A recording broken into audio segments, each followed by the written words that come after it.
Hermano, vamos a continuar el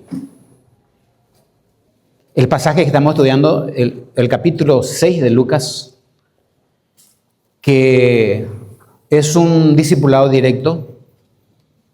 El Señor Jesús está discipulando, está enseñando a sus discípulos de cómo debe ser su conducta en este mundo.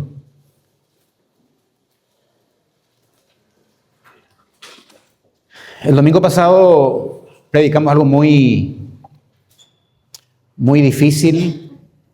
De hecho, el sermón se titulaba El mandamiento más difícil, de amar al enemigo, a los enemigos. Y estudiamos que Jesucristo no solamente dijo, sino hizo. Y también los discípulos de la iglesia primitiva lo hicieron. Esteban, el primer mártir, le estaban apedreando y él dice, y es la palabra de Dios, que no le tomes en cuenta sus pecados. Y hoy continúa en el versículo 37 de Lucas 6, lo siguiente. Dice, no juzguéis y no seréis juzgados, no condenéis y no seréis condenados, perdonad y seréis perdonados, dad y se os dará, medida buena, apretada, remecida y rebosando darán en vuestro regazo, porque con la misma medida con que medís, os volverán a medir. Y les decía una parábola, ¿acaso un ciego puede guiar a otro ciego? ¿No caerán ambos en el hoyo? El discípulo no es superior a su maestro, mas todo el que fuere perfeccionado será como su maestro. ¿Por qué miras la paja que está en el ojo de tu hermano y no echas de ver la viga que está en tu propio ojo? ¿O cómo puedes decir a tu hermano, déjame sacar la paja que está en tu ojo, no mirando tú la viga que está en el ojo tuyo? Hipócrita, saca primero la viga de tu propio ojo y entonces verás bien para sacar la paja que está en el ojo de tu hermano. Dijimos que este discurso que pronunció aquí el Señor en Lucas, en Mateo se llama el Sermón del Monte, pero en Lucas se llama el Sermón de la Llanura. ¿Y es contradicción? Por supuesto que no. Son fotografías de distintos ángulos mirando la misma cosa. Lucas ve de otro ángulo y para él es en la llanura. Mateo dice que es en el monte. Montes son pequeños, como pequeñas montañas, pero bajas. No había montaña en Israel, no hay montaña en Israel. Son montes, son lugares más o menos altos. De ahí Mateo dice que predica Jesús y pone a los seguidores o la multitud está abajo. Pero Lucas dice que Jesús fue a orar y al bajar, ¿se acuerdan? Eligió a sus discípulos y ahí empieza a predicar a sus seguidores. Bueno, la semana pasada estudiamos que Jesús estaba enseñando a sus discípulos de cómo y en qué consiste el amor ágape, que es un amor desinteresado y generoso, que nosotros le llamamos que es el amor de Dios. Pero algunos estudiosos dicen, no, ese es el amor que tiene que tener toda persona, o todo creyente que experimentó el amor de Dios. Y sí, ese amor no está en nuestras fuerzas. De nosotros, de nuestro corazón, no vamos a quitar ese amor. Es el amor de Dios. Y cuando estamos en situaciones difíciles de perdonar, deberíamos decirle a Él que nos dé ese amor para perdonar a otros. Bueno, hoy el discurso continúa en el versículo 37. Continúa porque es un discurso largo, porque después de mí van a predicar otros hermanos que también tiene que ver con este discurso de la llanura. Y el objetivo de esta enseñanza de Jesús es, con este discurso, Él muestra el objetivo del amor, que es para mostrar el amor del reino y sus características de ese amor celestial. Este amor debería observarse en todo creyente, Fíjense y piense conmigo, en este mundo difícil donde también convivimos con inconversos, dijimos, en el trabajo, en el vecindario, con parientes inconversos que no entienden el Evangelio, deberían ver en nosotros el Evangelio. El creyente no puede ser uno más en el montón. El creyente debería marcar diferencia en donde se encuentre. Cuando estudié en idear el ministerio pastoral, es una materia, en los Estados Unidos dicen que para elegir un diácono en la iglesia van y hacen una encuesta en el vecino del futuro diácono. A ver qué los vecinos piensan de él. Y es muy bueno, porque ahí va a mostrar el tipo de creyentes que somos afuera, en la familia, en el vecindario, en la universidad, en el trabajo. Y los vecinos no van a elegir, pero van a decir qué tipo de persona o qué tipo de familia es aquel candidato que va a ser diácono de la iglesia. Y es válido porque los vecinos no se equivocan. Tienen un concepto de nosotros y saben que todos los domingos salimos de nuestras casas con la Biblia bajo el brazo y saben que venimos a una iglesia.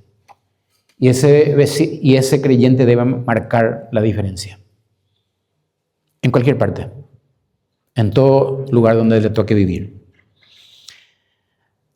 Por eso el sermón de esta mañana se llama lo que le caracteriza a un discípulo o un seguidor de Cristo. Lo que le caracteriza. Algunos teólogos y predicadores dividen el pasaje que leímos, por lo menos los 2 primeros versículos, en 2 mandamientos negativos y 2 mandamientos positivos. No sé si leyeron no, y después sí, en el sentido, la palabra sí está implícito, pero es positivo. El primer mandamiento dice, no juzguéis, y viene después la promesa, y no seréis juzgados. El primer mandamiento. Miren que nosotros a veces los mandamientos obviamos. Estos son mandamientos que nosotros deberíamos cumplir de lunes a lunes. Muchos dicen, yo los 10 mandamientos, especialmente alguna secta dice, nosotros cumplimos los 10 mandamientos. Hasta el sábado que no trabajamos, cumplimos. Bueno, los mandamientos que Jesucristo acá da es para que nosotros lo cumplamos o lo guardemos de lunes a lunes. Hoy mismo este mandamiento es para nosotros. Al terminar la reunión, ya está este mandamiento. No juzguéis y no seréis juzgados. Tiene el mandamiento y tiene la promesa. Pero este versículo, hermanos, a veces puede ser muy mal entendido y por ende mal interpretado. Escuché a una persona decir acá en la iglesia, bueno, yo en la iglesia no le juzgo a nadie para que también nadie me juzgue y se meta en mi vida. Que cada uno se vea con la suya. ¿Es lo que enseña el pasaje? La iglesia no, yo en la iglesia no. Yo me voy, me siento, termina y vengo. No estoy involucrado. Ese no es un concepto del cuerpo de Cristo. La iglesia es el cuerpo de Cristo de la cual todos somos miembros. Y en realidad dependemos los unos de los otros. Imagínense que usted con este versículo diciendo así está a cargo de una iglesia y ve a los miembros cometer todo tipo de pecado. Y sigamos diciendo, yo no soy quien para juzgarle a nadie, pero tampoco quiero que nadie me juzgue a mí. ¿Es lo que dice el pasaje? No. Si nosotros vemos que un hermano o una hermana no está caminando de acuerdo a los principios de la palabra de Dios, la Biblia, escuche, la Biblia nos habilita para amonestar y llamarle bíblicamente la atención en amor a ese hermano.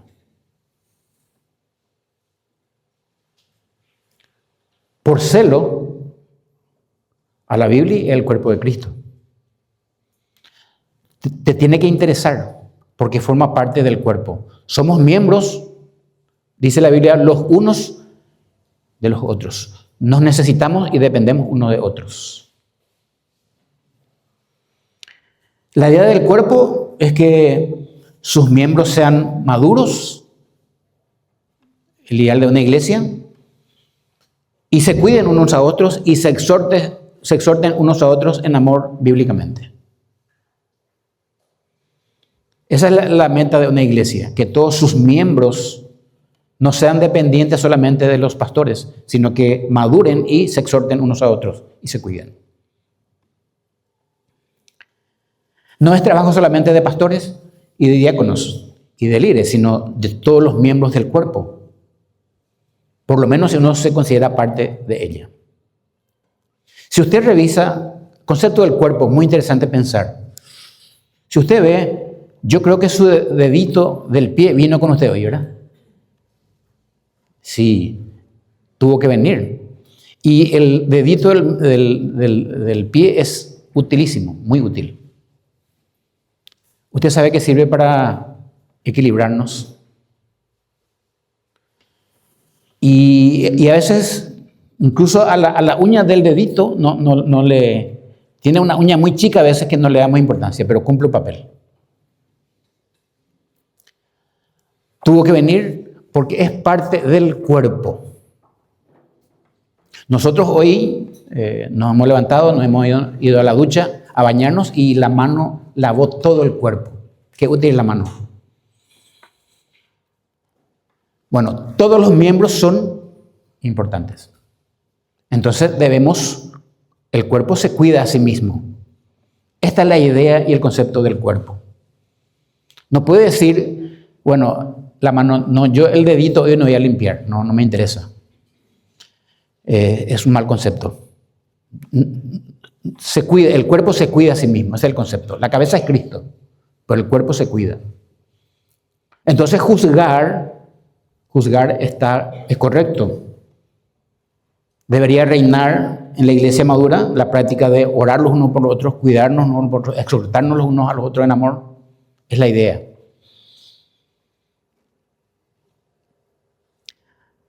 La pregunta es, ¿qué enseña Jesús acerca de juzgar? Acá, en nuestro pasaje. Bueno, la palabra juzgar tiene muchas acepciones en la Biblia, pero acá la palabra es crino. Significa juzgar evaluando.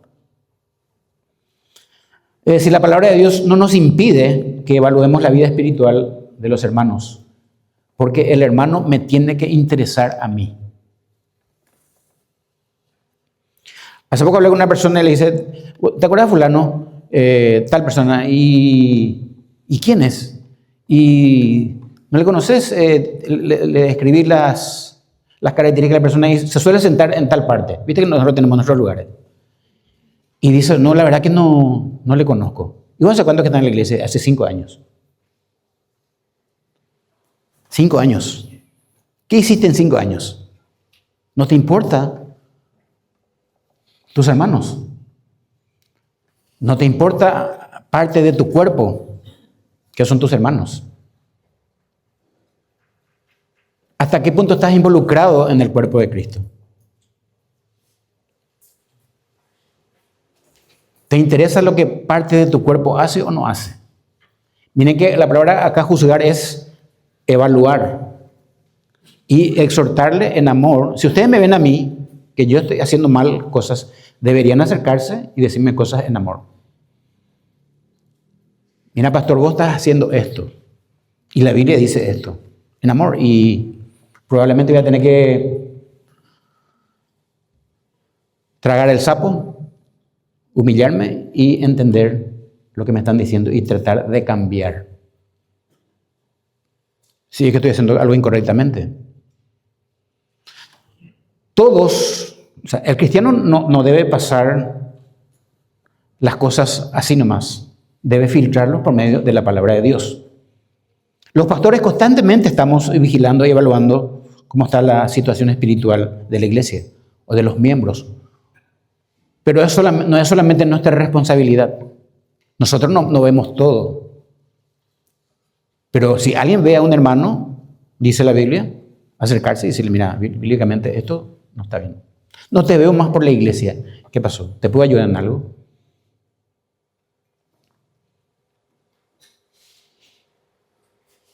Todos necesitamos un discernimiento para juzgar las cosas con juicio correcto, dice la Biblia.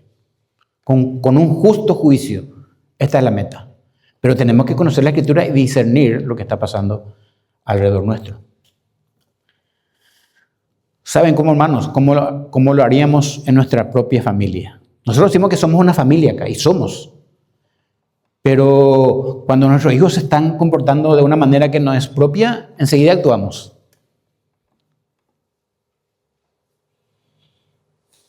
Pero estamos en familia acá.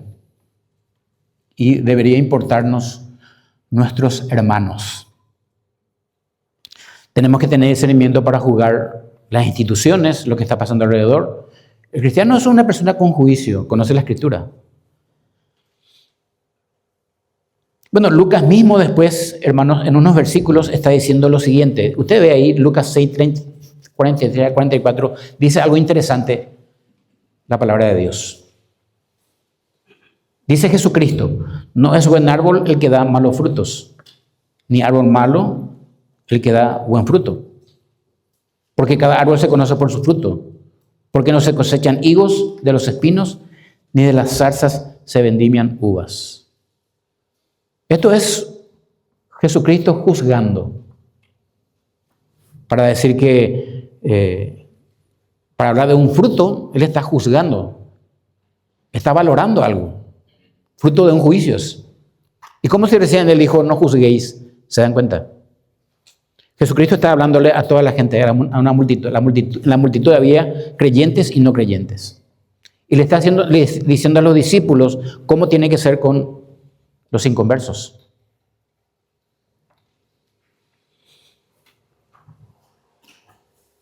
Este juicio de Jesucristo es fruto y resultado de un juicio. Es poder decir, está mal. Lo que está haciendo el hermano no es del Señor. Bíblicamente hablando. Ahora, no podemos aceptar todo porque sí. Debemos filtrar. No todo el que me dice Señor, Señor entrará en el reino de los cielos. Esto es un juicio. Esto debe ser fruto de un juicio justo. Y el Señor Jesucristo emitía juicio en todo tiempo, en todo momento estaba diciendo. Imagínense cómo le juzga a los escribas y fariseos. De falsos. Justo juicio. Lo que acá la palabra de Dios, la palabra juzgar, es tener un juicio de condenación dura, crítica, inmisericordia y vengativa hacia nuestros enemigos. Esto es lo que está prohibiendo la palabra de Dios acá, lo que dice que no hagamos. Como si nosotros hubiéramos sido investidos con el poder de juicio final. ¿Se acuerdan? El domingo pasado hablamos del vecino que no te deja estacionar en su vereda. Y llega el momento, vos tenés esposo artesiano, en el vecindario no hay agua y te pide, ¿qué haces? ¿Te vas con todo encima? ¿O le decís, acá tenés agua, vení a retirar cuando quieras?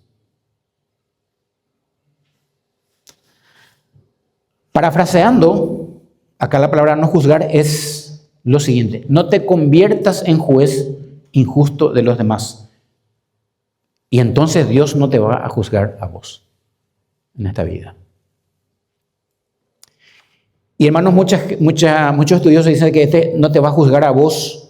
Nosotros ya no estamos salvos, somos salvos, pero dice que probablemente Dios te va a negar recompensas en el juicio en el Bemá, como dice la Biblia, en el tribunal de Cristo. Te va a sacar recompensas, porque ya somos salvos. Jesucristo acaba de enseñar el amor al enemigo y ahora nos ordena que no lo juzguemos sin misericordia. ¿Por qué? Porque dice en la Biblia, porque nuestro Padre es misericordioso. Pero sí, vuelvo a repetir, tenemos el permiso de evaluar y juzgar el pecado dentro del cuerpo de la iglesia. Vea usted el versículo 42 del capítulo 6, la parte C, donde dice lo siguiente: hipócrita, saca primero la viga de tu propio ojo y entonces verás bien para sacar la paja que está en el ojo de tu hermano.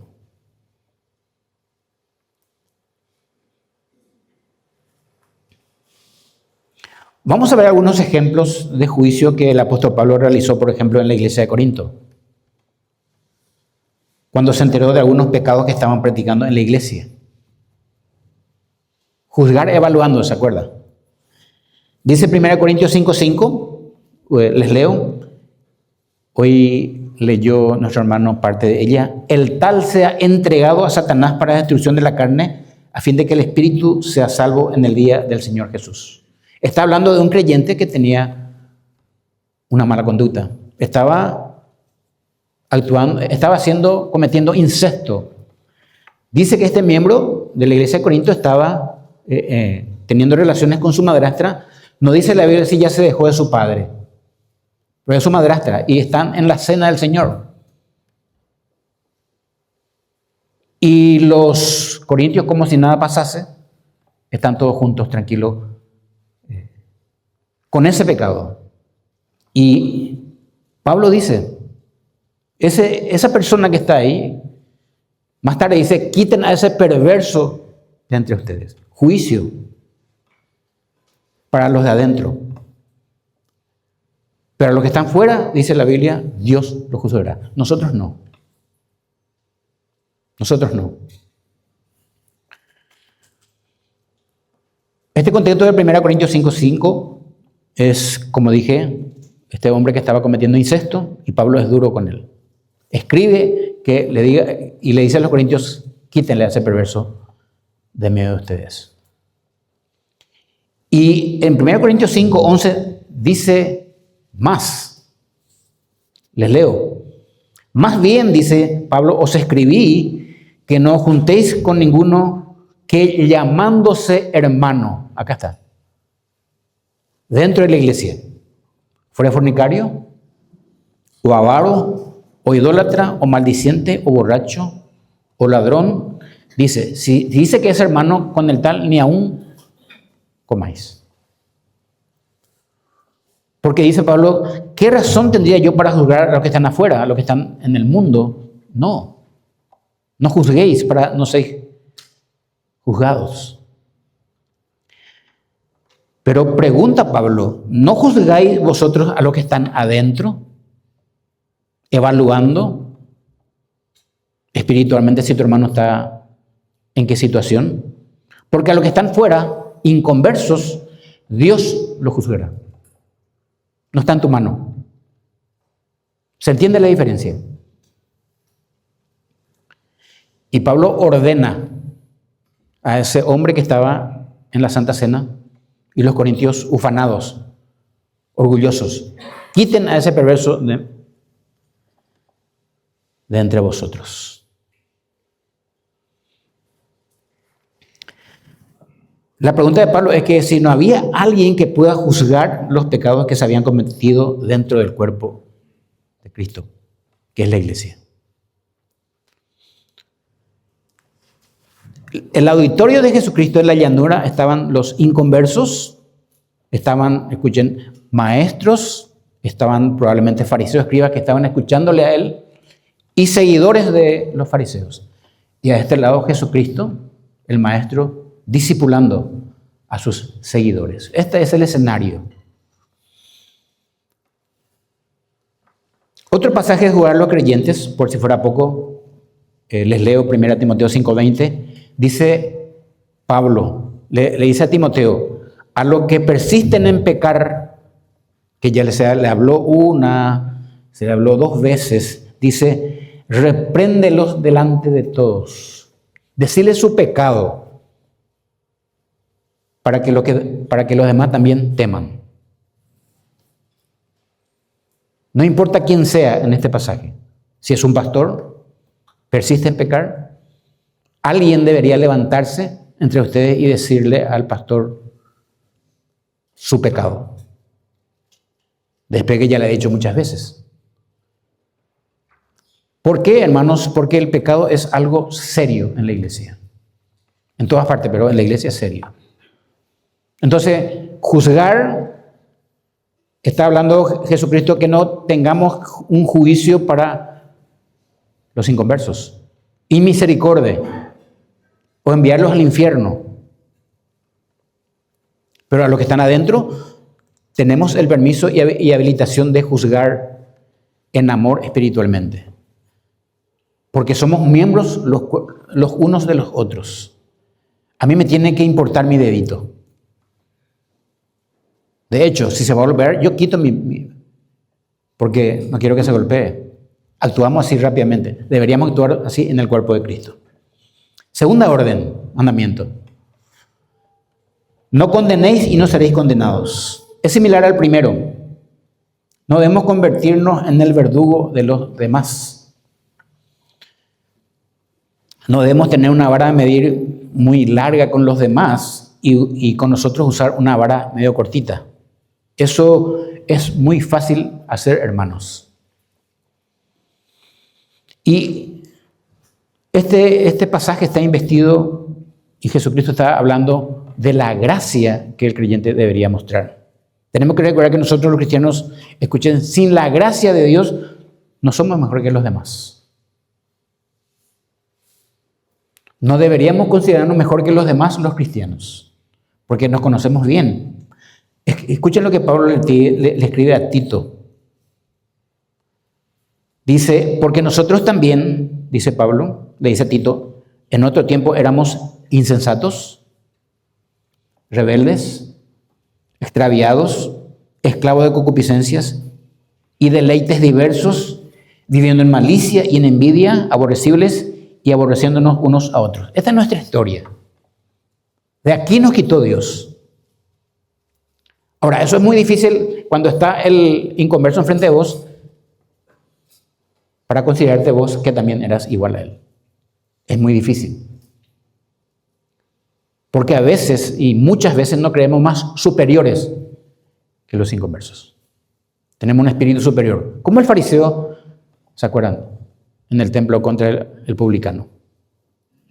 Comparándose y teniendo un espíritu de orgullo. Luego viene otra orden, la tercera, pero esta ya es positiva. Dice, perdonad y seréis perdonados.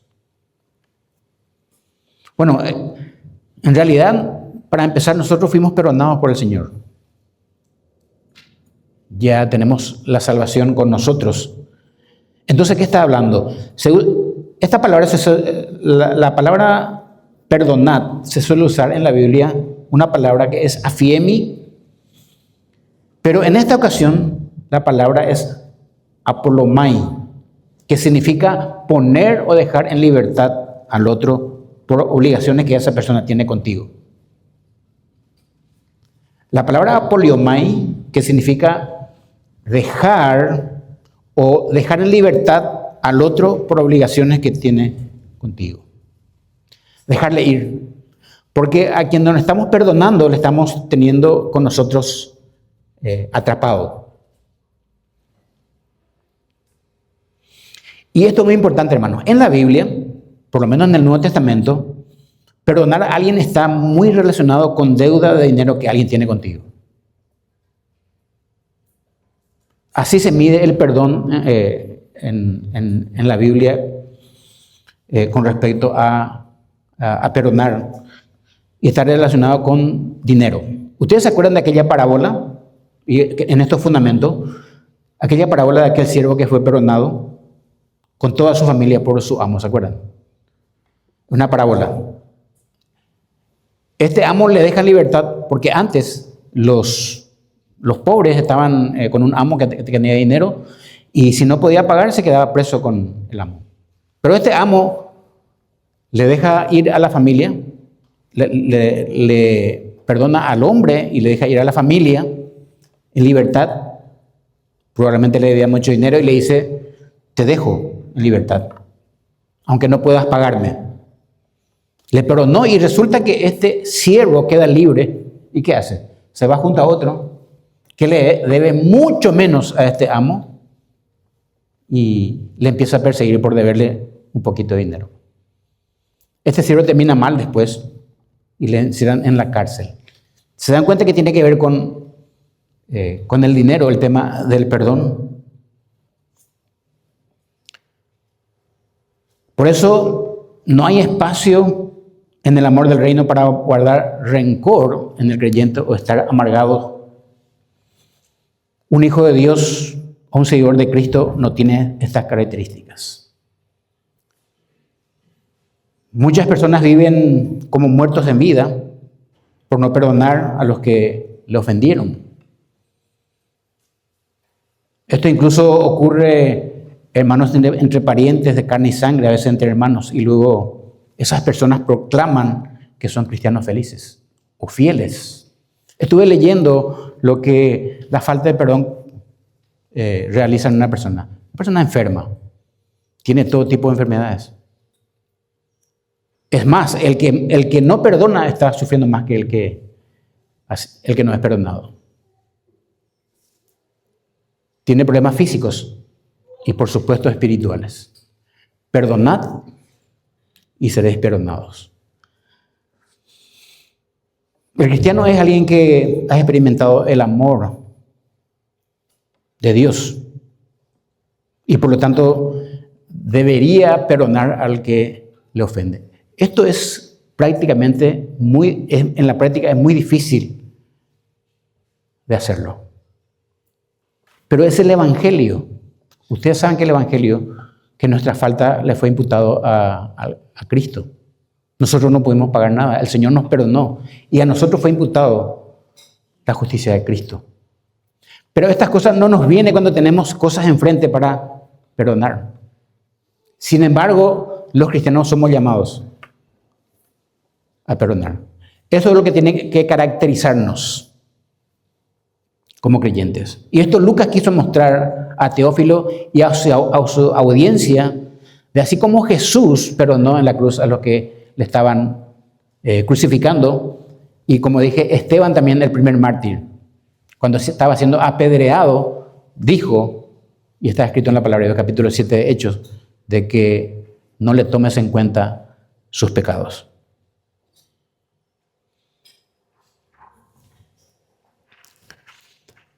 Como dije, hermano, esto es muy difícil de practicar. Debería quebrantarnos cuando estamos en una situación de esa manera. Porque, como dije el domingo, todos los que estamos aquí, en un momento de nuestra vida, nos va a pasar, o sea, vamos a tener que perdonar a alguien que nos ha ofendido. Sea quien sea, un pariente, un vecino, un hermano en Cristo.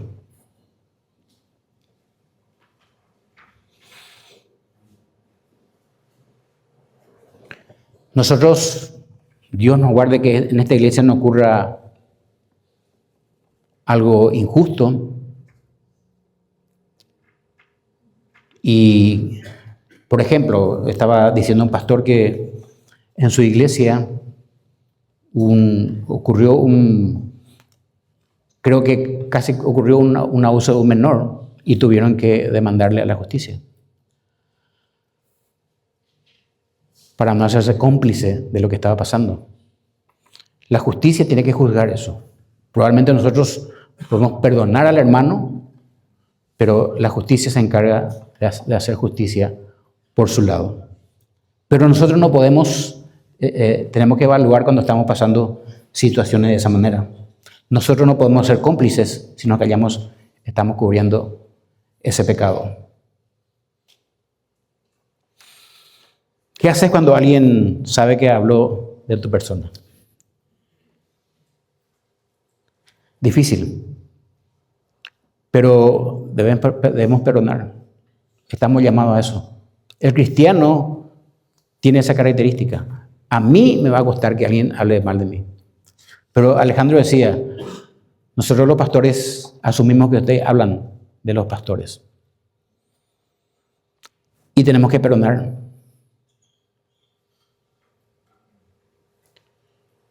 Si nosotros no hacemos eso, y digo con Eduardo y yo, ¿qué harían los miembros? Estamos llamados a eso.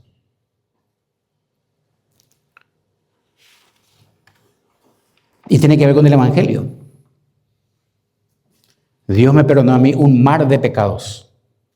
Yo debería perdonar a alguien una gota de falta que tenga contra mí, que cometa contra mí. No puede ser, un creyente se caracteriza por esto. Miren qué difícil lo que estoy diciendo. Lo primero que tiene que hacer el creyente es perdonar. La Biblia le exige.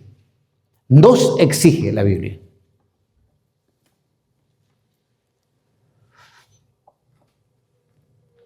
Sin embargo, todos necesitamos del perdón constante de Dios cuando confesamos nuestros pecados a Él. Si queremos que Dios nos siga perdonando, hermanos, porque hay un pecado remanente en nosotros, nosotros debemos perdonar también a los demás sus pecados contra nosotros. Eso es el Evangelio realmente. Yo no puedo ir a pedirle al Señor perdón cuando me confieso mi pecado si yo no le estoy perdonando a alguien. ¿Qué estoy haciendo? Perdonad y seréis perdonados. Necesitamos tener gracia hacia los demás.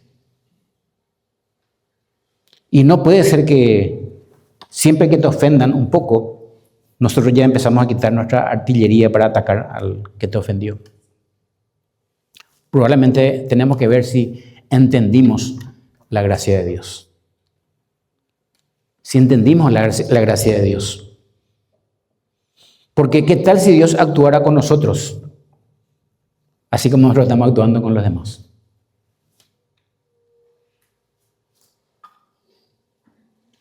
Hay un último mandato de este versículo. Dice, con promesa, dad y se os dará.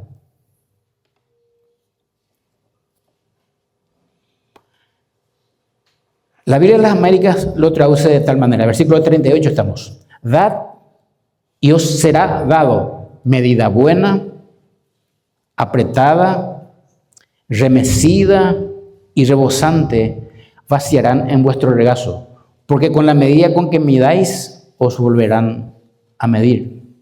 Bueno, este versículo da interesantemente una imagen muy vívida.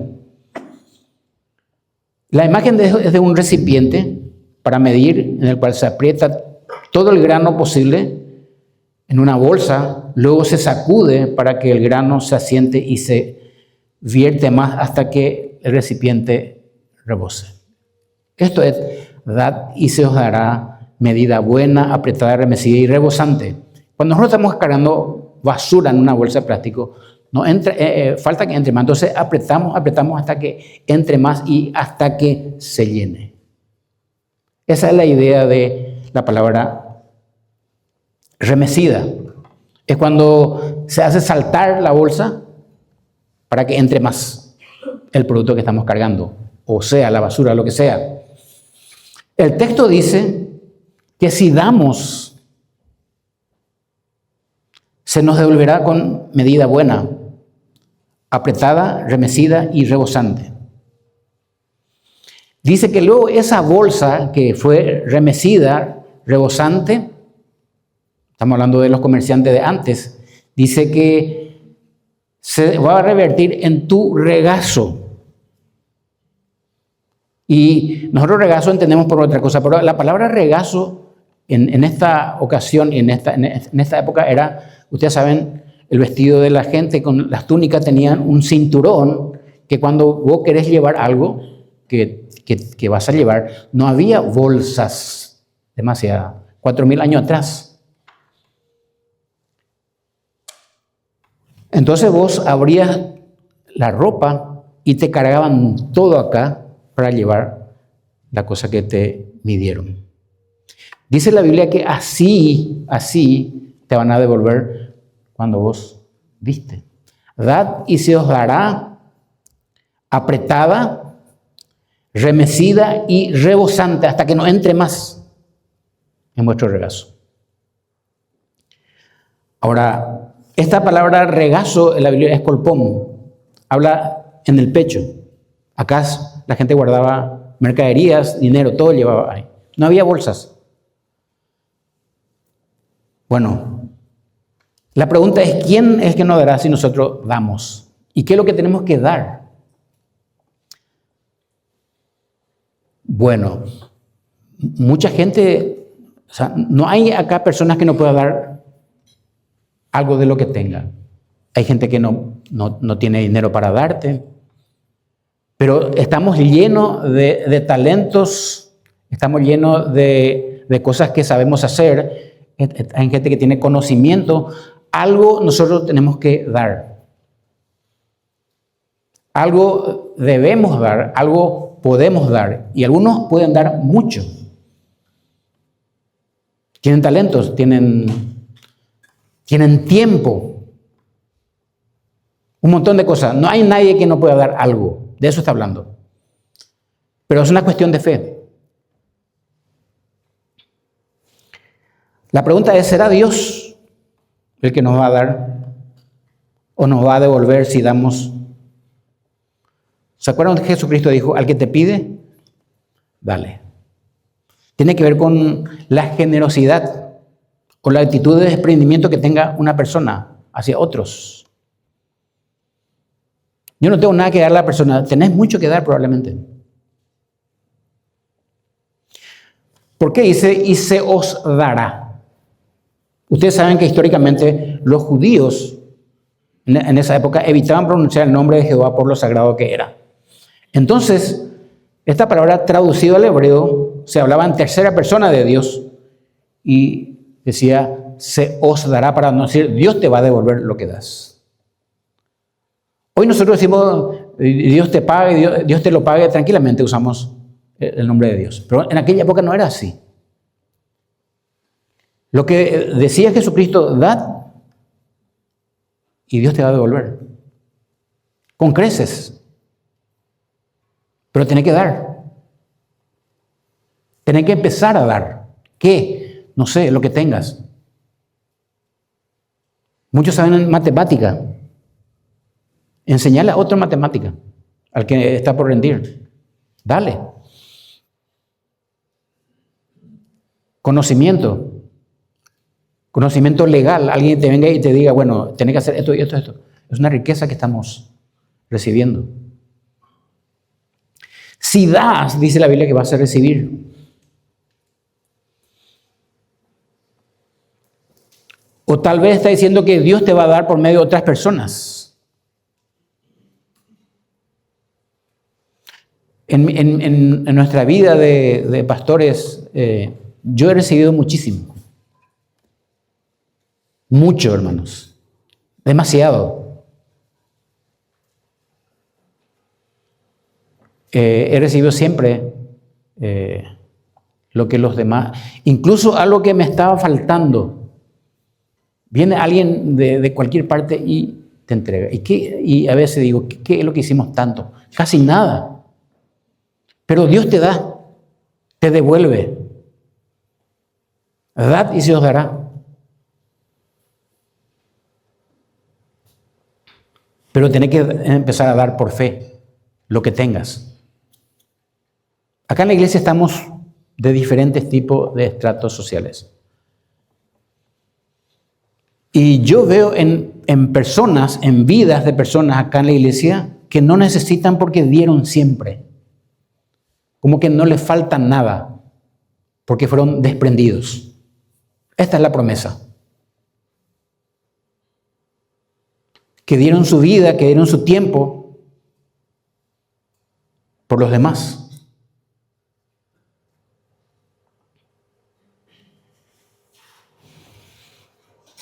El cristiano ya no vive para sí. Por lo menos acá en esta parte del mundo, de América, estamos todavía con esta. En Europa mucha gente vive para sí. Y Dios para todos. La Biblia dice que el cristiano ya no vive para sí, sino para aquel que lo llamó.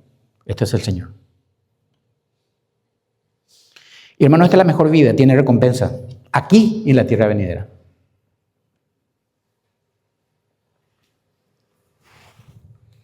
Muchas personas no quieren dar nada a los demás.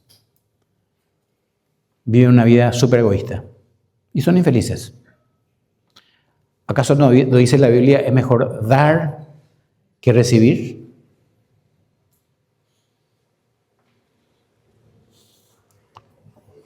Y hermanos, he visto en estos años de cristiano que tengo que las personas que dan, reciben. Es promesa.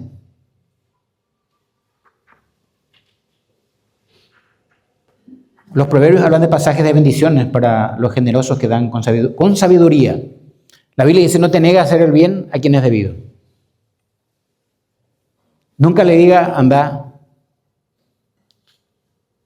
andate de vuelta.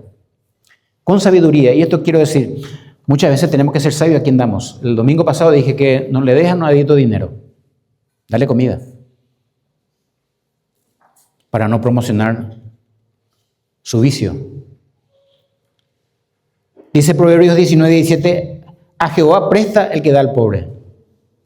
Escuchen, a Jehová presta el que da al pobre, y el bien que ha hecho se lo volverá a pagar. De nuevo te va a venir. El ojo misericordioso será bendito, que dio su pan al indigente. Antes había mucha pobreza, hermanos. En la época de Jesucristo sí había mucha pobreza. Y Salomón está diciendo, el ojo misericordioso será bendito porque dio su pan al indigente. El contexto de estos pasajes habla de mucha indigencia. Jesús está enseñando el principio de la generosidad y la reciprocidad, indicando que el dar amor, ayudar con recursos, con generosidad, se recibirá de vuelta una bendición abundante, mayor, escuchen, de lo entregado. No tengas miedo de dar con sabiduría a quien es debido.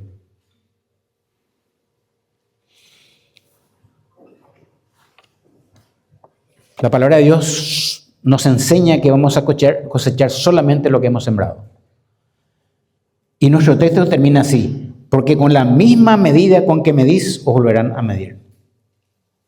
Y a veces, hermanos, tenemos que preguntarnos si alguien viene y te trata mal, así de repente, tenés que preguntarte, ¿cómo le estás vos tratando a los demás?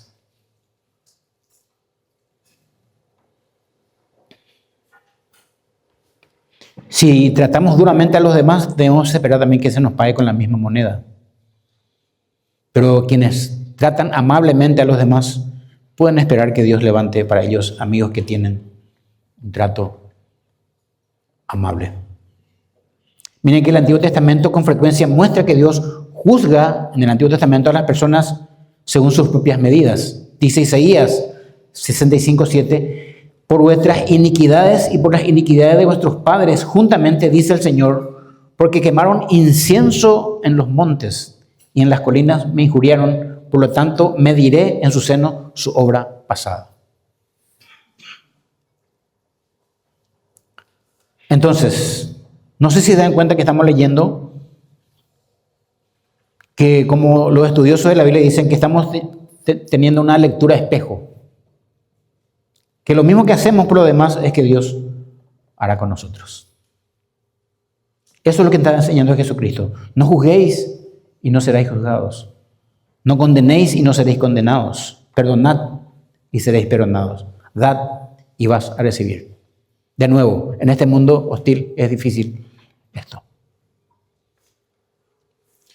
Y esto es la regla de oro que da el Señor. Lo que queráis que hagan con vosotros los demás, ustedes también, Dios hará con vosotros. Recuerden que nosotros ya no tenemos condenación por haber sido salvados por el Señor, como dije, pero hay un tribunal donde el creyente va a ir. Y como dije, probablemente por las cosas que hayamos hecho estando en el cuerpo, Dios nos va a negar recompensas. La Biblia dice que somos salvos aun como por fuego.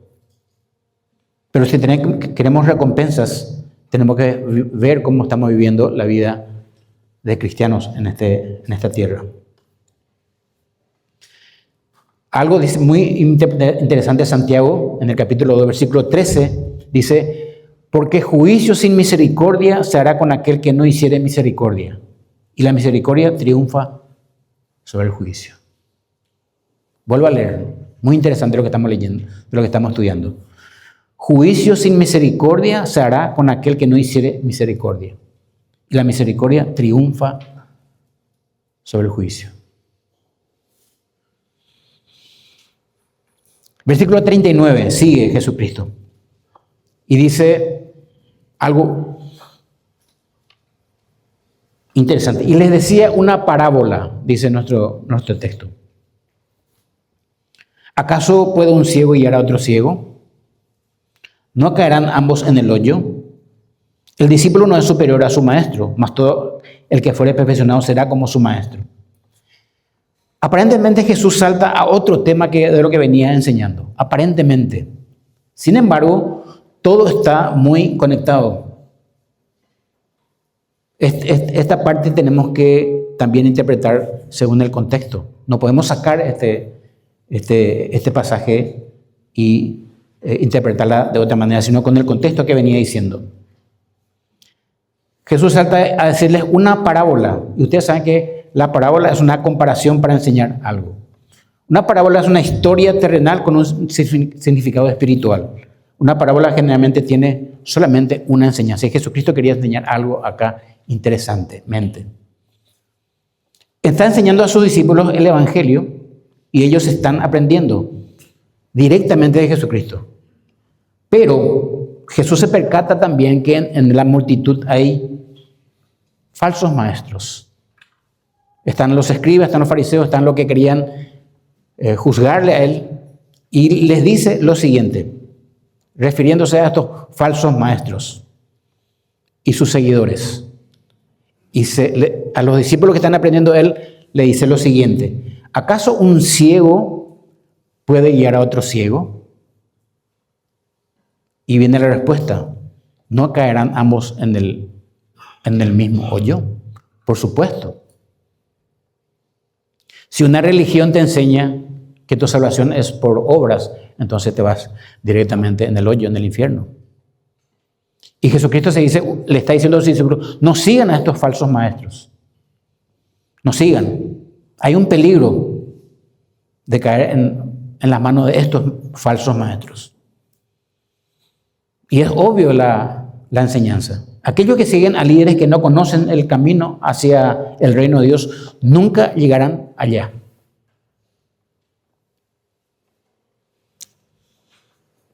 Si le siguen, caerán en el hoyo del infierno. Jesús está refiriéndose en particular a estos guías religiosos, ciegos de Israel, escribas y fariseos, y aquellos que le siguen sufrirían lo mismo.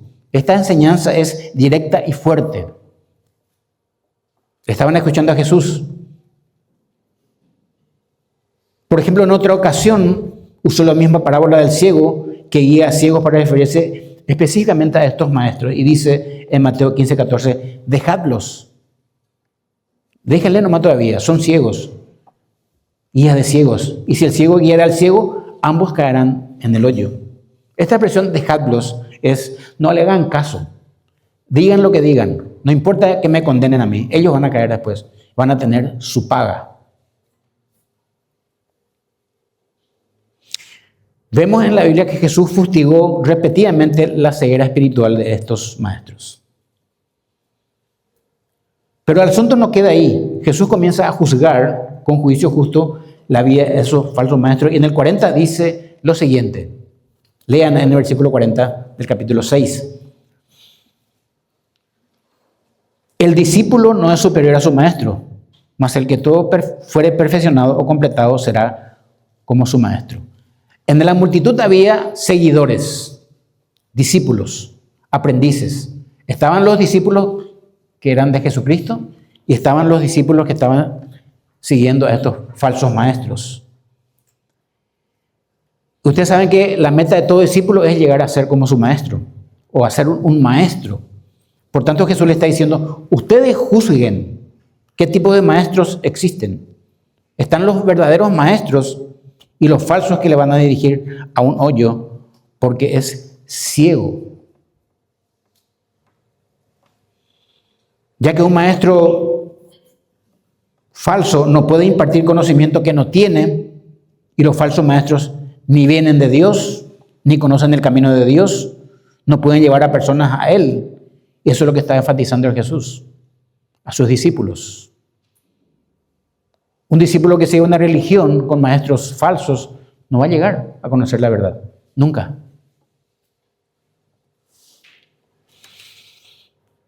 Y ni qué decir, las limitaciones y los errores de los maestros inevitablemente se reflejarán en sus estudiantes.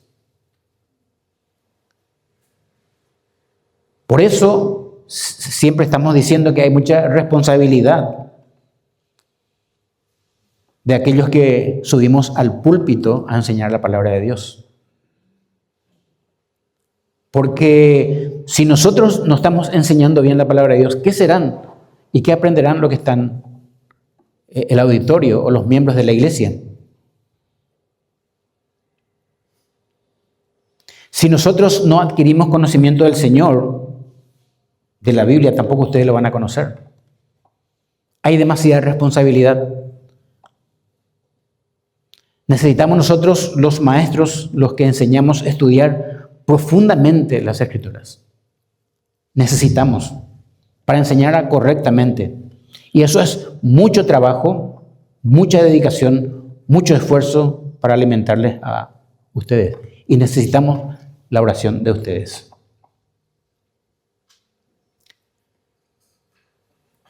El domingo pasado escucharon que Marcelo estudió 6 años la palabra de Dios. Y tiene que seguir estudiando las Escrituras. Es mucha responsabilidad, ni se imaginan. Nosotros, si no estudiamos, ¿qué podemos decir enfrente, en el púlpito? ¿Qué podemos enseñar de la palabra de Dios? Algo dijo Oseas muy interesante. Y será el pueblo como su sacerdote.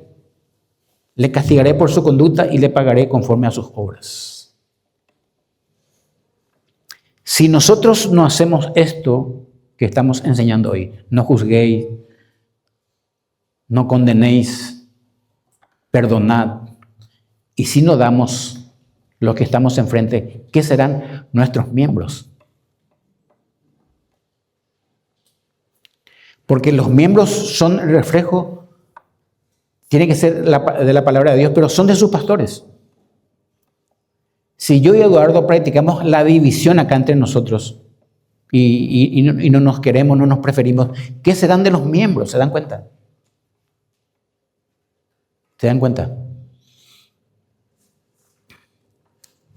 Y esto nos quita la responsabilidad de que los miembros tengan la responsabilidad de estudiar la palabra de Dios por su cuenta. Y siempre digo esto, con mucho temor, en nuestra iglesia hay mucha enseñanza. Que el miembro no lo aproveche es cuestión del miembro. Pero acá de martes, miércoles a sábado hay palabra de Dios. Y eso es responsabilidad de los miembros.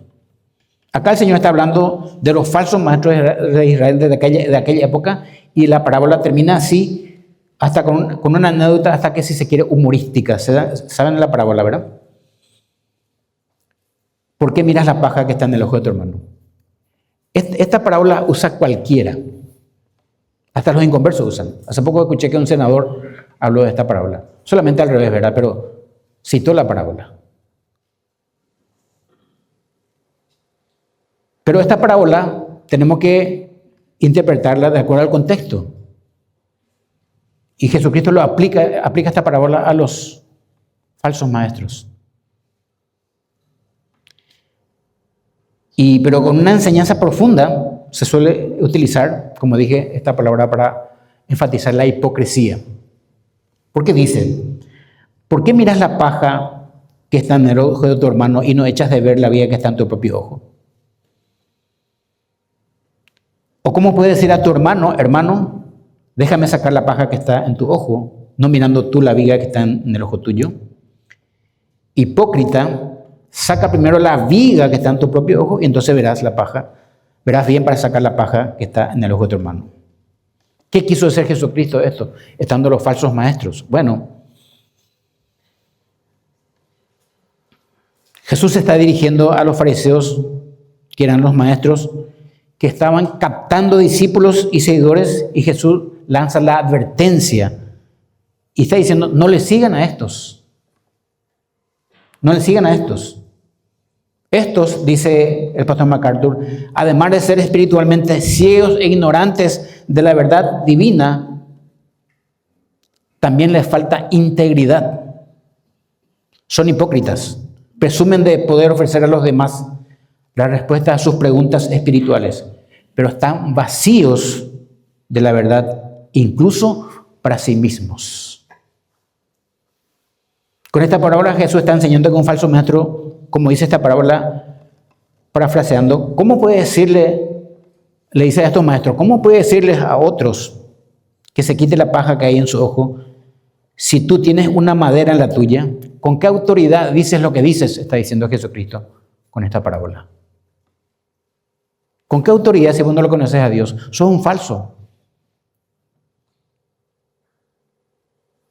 Estos maestros están cegados por el enorme pecado de la arrogancia moral.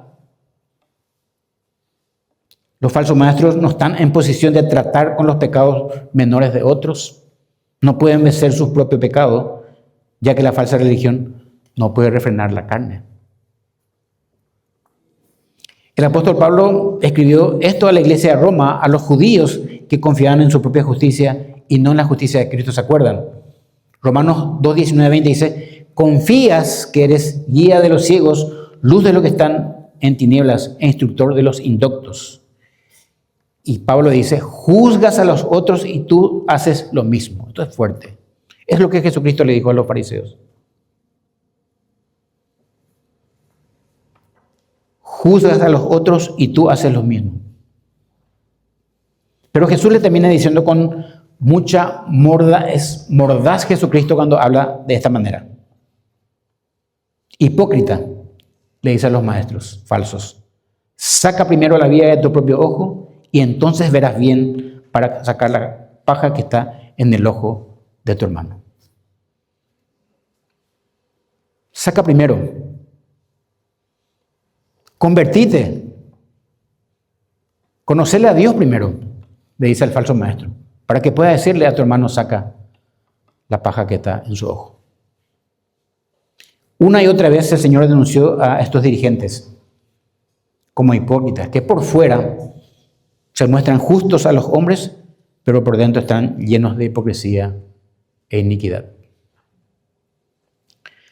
Hermanos, podemos evaluar la vida de los hermanos en amor, con la meta de exhortarlos y que vuelvan al camino. Estamos habilitados. No juzguéis y no seréis juzgados, no está enseñando eso.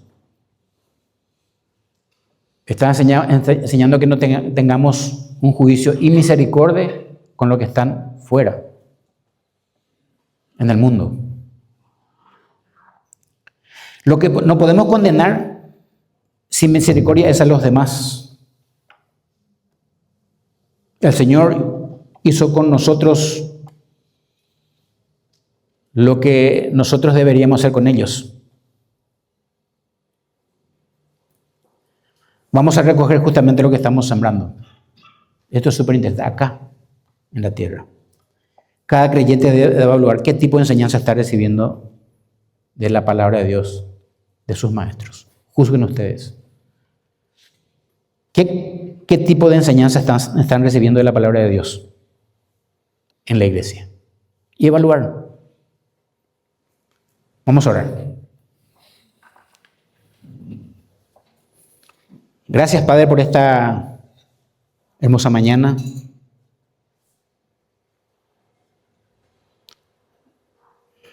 No juzgaréis y para que no seáis juzgados está enseñando, Señor, de que tiene que caracterizarnos el amor tuyo estando en este mundo hostil que te niega a ti.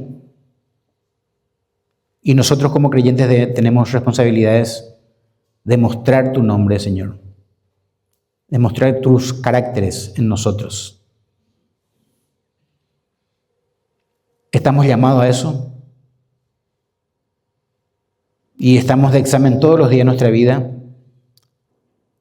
estando en el vecindario, entre los vecinos, entre gente que conoce que somos creyentes, entre parientes inconversos, compañeros de trabajo, facultad, colegio. El creyente debe marcar la diferencia en este mundo. No debemos ser unos del montón, Señor, como unos del montón.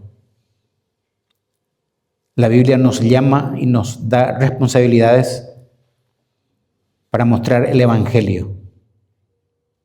La gente busca, Señor, el Evangelio. Tal vez en lugares equivocados, pero el creyente está en todas partes. Y tiene que ser, Señor, el que marca la diferencia. Es difícil, no nace de nosotros, pero estamos llamados a hacerlo. Tenemos una misión que cumplir en esta tierra. Somos seguidores tuyos, si somos creyentes. Y estamos llamados a esto, Señor. Y ahí estamos estudiando mandamientos que nos corresponden realizar de lunes a lunes en nuestra vida diaria, incluso en el hogar. Ayúdanos, Señor, a mostrar estos caracteres que sabemos bien por tu palabra que vienen de ti. Son mandatos tuyos. Están en modo imperativo, son órdenes diarias. Te agradecemos por todo, Señor, por esta hermosa mañana que tú nos das. Ayúdanos a hacer carne esto en nuestra vida, a juzgarnos en esta congregación en amor, para protegernos, Señor, para protegernos del mal. Necesitamos madurar como creyentes para juzgarnos bíblicamente en amor,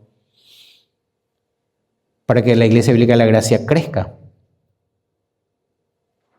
madure y por sí misma predique el Evangelio, Señor. Gracias por este estudio. Se torna difícil cuando solamente vamos a confiar en nuestras fuerzas, pero se torna fácil cuando dependemos de ti, porque tú eres soberano y el dador de todas estas cosas, Señor. De ti proceden. Tú lo mostraste hasta llegar a la cruz. No tenemos excusa delante de ti porque hemos escuchado lo que tú mandas. Y también si alguien vemos que de nosotros están queriendo ser guiados por falsos maestros, donde no van a llegar a ningún lado, actuemos, Señor. Seamos celosos los unos por los otros, pero por guardar tu palabra. Gracias, Señor, y necesitamos de ti completamente. Queremos seguir dependiendo de ti en todo momento de nuestra vida. Una vez más te agradecemos en el nombre de Cristo Jesús. Amén.